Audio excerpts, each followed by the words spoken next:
என்னுடைய கனவு டிசியா இருக்கு, டிஎஸ்பியா இருக்கு, இதுக்கு நான் என்ன பண்ணணும் அப்படின்னு கேட்டீங்கன்னா, டிஎன்பிசி நடத்தக்கூடிய குரூப் 1 எக்ஸாம் தான் வந்து பாத்தீங்கன்னா டிஎஸ்பி டிசி பதவி வந்து அவைலபிளா இருக்கு. இதுக்கு குவாலிஃபிகேஷன் அப்படின்னு பார்க்கும்போது எனி டிகிரி நீங்க ரெகுலர் இல்லைன்னா டிஸ்டன்ஸ்ல போட்டு கூட கம்ப்ளீட் பண்ணியிருக்கிற பட்சத்தில் இந்த எக்ஸாமுக்கு நீங்கள் எலிஜிபிள். அதே மாதிரி 10th படித்த எல்லாருமே வந்து குரூப் 4 வந்து அப்ளை பண்ணுறது கிடையாது.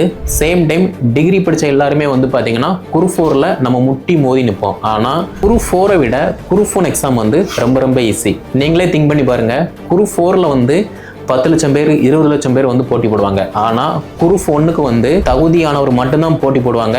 அதே மாதிரி தான் மேல நம்பிக்கை வச்சு யாரெல்லாம் போட்டி போடுறாங்களோ அவங்க எல்லாருமே குரூப் 1ல சக்சஸ்ஃபுல்லா பாஸ் பண்றாங்க. இதுக்கான எக்ஸாம் பேட்டர்ன் என்ன அப்படின்னு பார்த்தோம்னா பிரிலிம்ஸ், மெயின்ஸ், இன்டர்வியூ, இந்த 3 ஸ்டேஜுமே வந்து பார்த்தோம்னா ரொம்ப ரொம்ப ஈஸி.